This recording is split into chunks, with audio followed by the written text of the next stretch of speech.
एक बार की बात है। काथावर गांव के बीच में एक बड़ी झील थी। उस झील के किनारे पर एक 200 साल पुराना विशाल बरगद का पेड़ था। सभी कहते थे कि बरगद के पेड़ पर कई शैतान रहते थे। एक दिन एक शरारती शैतान जंगल से आया और उस बरगद के पेड़ पर बैठ गया। वो शरारती शैतान सबको छेड़ना पसंद करता था। किसी को देखकर शैतान उन दोनों के बीच लड़ाई पैदा करता और जब वे एक दूसरे के साथ लड़ते थे तो बहुत खुशी महसूस करता था। एक दिन पड़ोस के गांव के दो आदमी वैकुंठ और कैलाश शाम को शहर जा रहे थे। रास्ते में उन्होंने उस झील में पानी पिया और थोड़ी देर आराम करने के लिए बरगद के पेड़ के नीचे बैठ गए। शरारती शैतान ने उन्हें छेड़ने के लिए सोचा। वैकुंठ के सर पर एक छोटी सी चोटी थी। ये देखकर शरारती शैतान वैकुंठ के पीछे चला गया और अचानक उसकी चोटी खींच दी। इससे वैकुंठ को बहुत दर्द हुआ और वो जोर से चिल्लाया। उसने कैलाश को गुस्से से देखा और कहा, अरे मूर्ख, क्या तुम मेरी चोटी खींचोगे?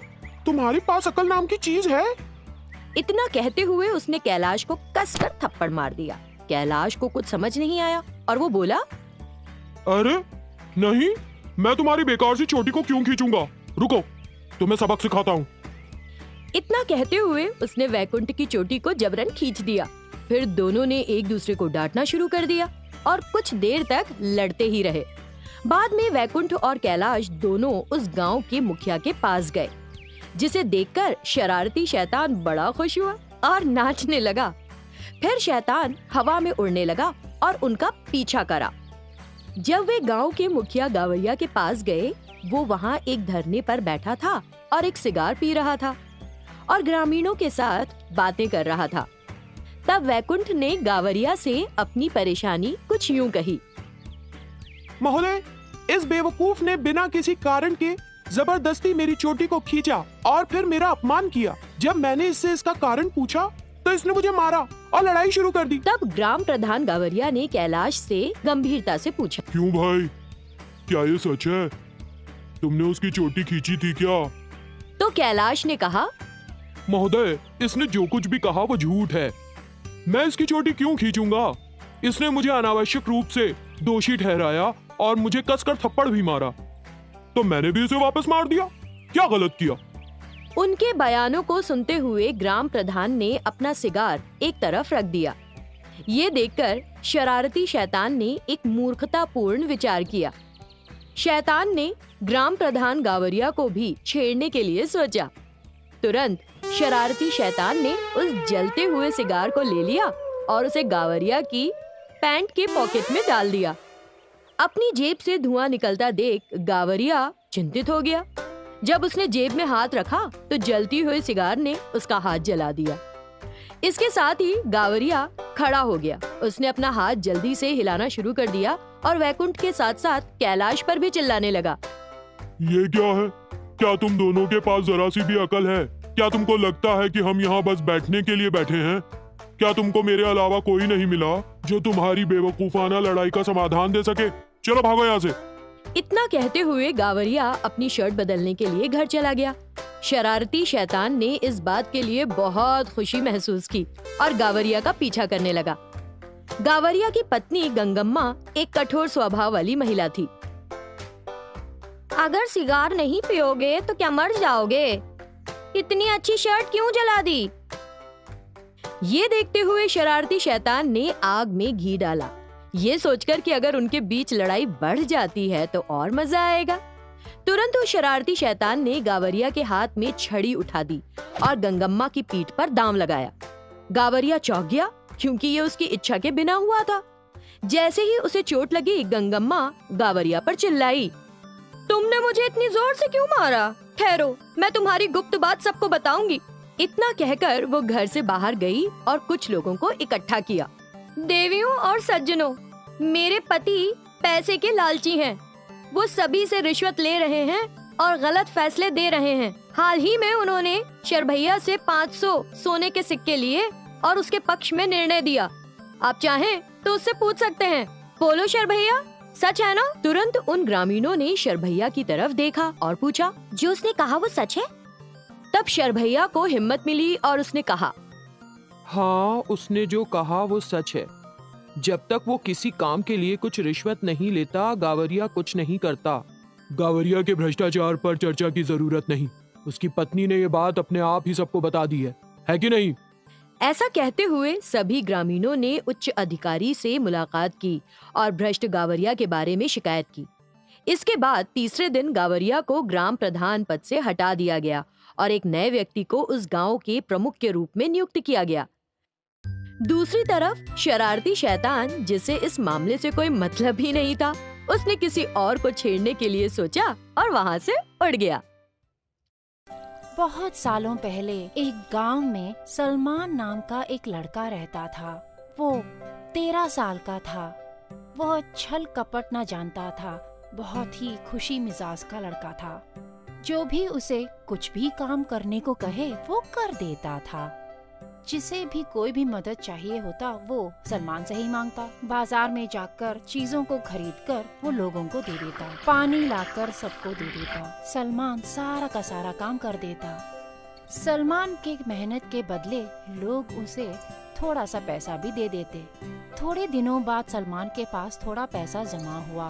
क्या करे इन पैसों से उसे कुछ समझ में नहीं आया। थोड़े दिन वो उस पैसों से मिठाई खरीद कर खाता। फिर भी उसके पास थोड़े पैसे बच गए थे। उन पैसों से वो कुछ खिलौना खरीदना चाहता था।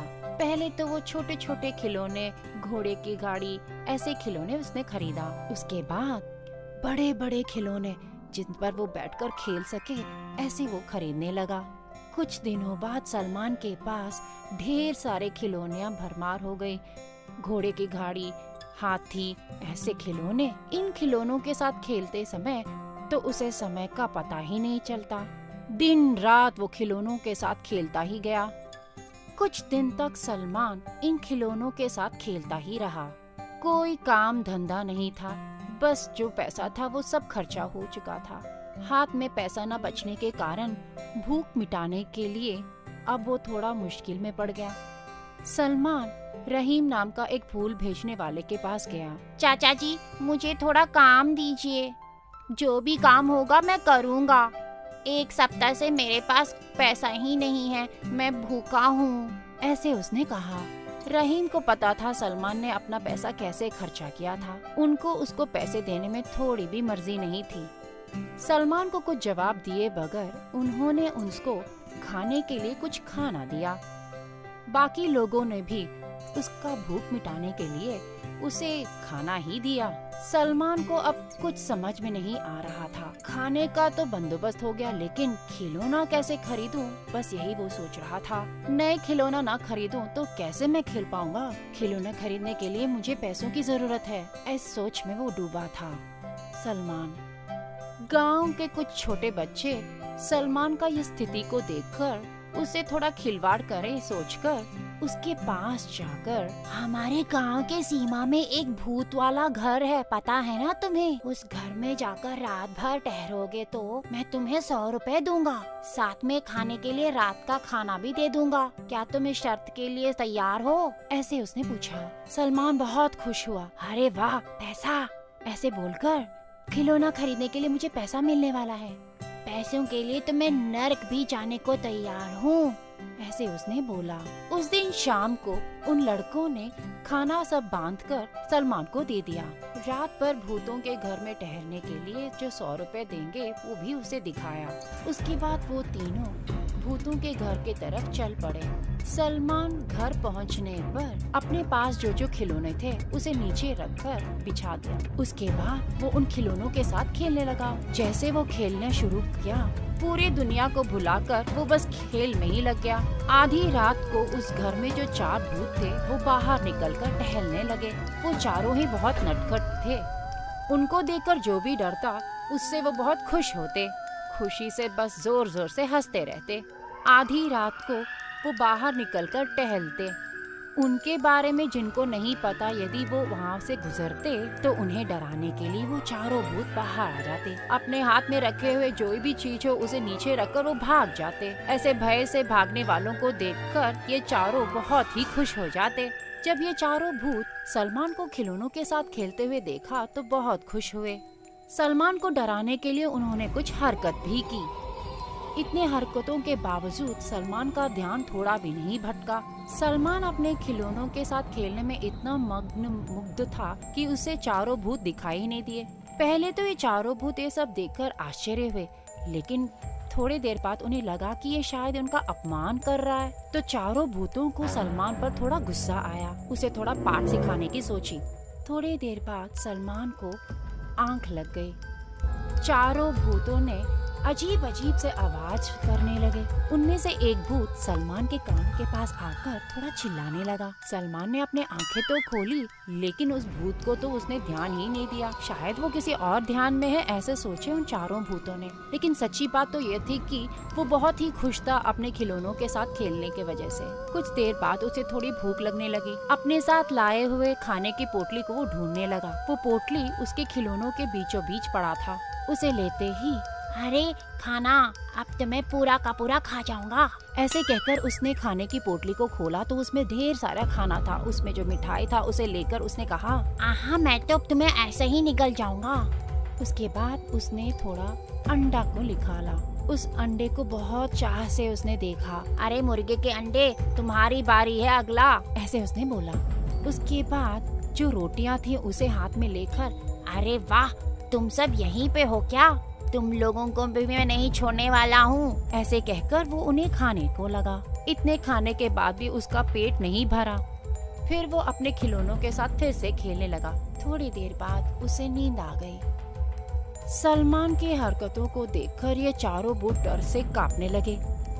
सलमान ने जो जो खाना लाया था उन सारी चीजों का नाम था इन चारों भूतों का नाम। पोटली, रोटी, मिठाई, अंडा, यही थे इन चारों भूतों का नाम। सलमान कहीं इन्हें ही तो नहीं खा रहा है, इस सोच में पड़ गए वो चारों भूत। ये साधारण लड़का नहीं है, हमें खाने के लिए ही ये यहाँ पर आया है। हम यहाँ पर छिपा कर रखे जो पैसे हैं इसे दे देते हैं, हमें वो छोड़कर चला जाएगा। इसको हमें कैसे ही रफू चक्कर करवाना ही है। ऐसी ये चारों भूत अपने आप से बात करने लगे। फौरन चारों भूत घर में जाकर वहाँ पे जो जो उन्होंने संपत्ति छिपा कर रखे थे सबको लाकर सलमान के सामने रख दिया। बच्चा, दया करके ये सारे संपत्ति तुम ले जाओ, लेकिन हमें छोड़ दो। गहरी नींद में खाने का संतुष्ट लेते हुए सलमान को भूतों की बात सुनाई नहीं दी। उसे बस और भूख लग रही थी। यहाँ वहाँ करके वो उलट पलट रहा था। नहीं, मैं नहीं छोड़ूंगा, मुझे बहुत भूख लगा है। जो भी मुझे मिलेगा मैं सबको खा जाऊंगा। ऐसे वो नींद में बड़बड़ाने लगा। ये सुनकर चारों भूत और ज्यादा डरने लगे। डर के वजह से वो चारों भूत न केवल उस घर को ताकि गांव को ही छोड़कर दूर भाग गए। सवेरे जब उसने आंख खोलकर देखी तो यहाँ वहाँ घूमकर देखा। उसके सामने ढेर सारे बहुमूल्य संपत्ति पड़ा था। रात को क्या हुआ उसे कुछ पता नहीं था। बस हमें भूतों का घर आया, बस यही उसको पता था। उसके बाद तो वो सो गया था। एक रात में मैं इतना बड़ा अमीर हो गया हूँ, ऐसे उसने सोचा। उस पर दया करने के लिए उसने अपने देवों को प्रणाम किया। सारे संपत्ति को समेटकर वो अपने घर की तरफ चल पड़ा। उस दिन से वो खिलौनों के साथ खेलने का जो लत था बिल्कुल छोड़ दिया। बड़े लोगों की भांति वो भी सोचने लगा सलमान। कृपया हमारा चैनल देखिए और सब्सक्राइब करें और हाँ, बेल आइकन को टैप करना ना भूलें। Thank you.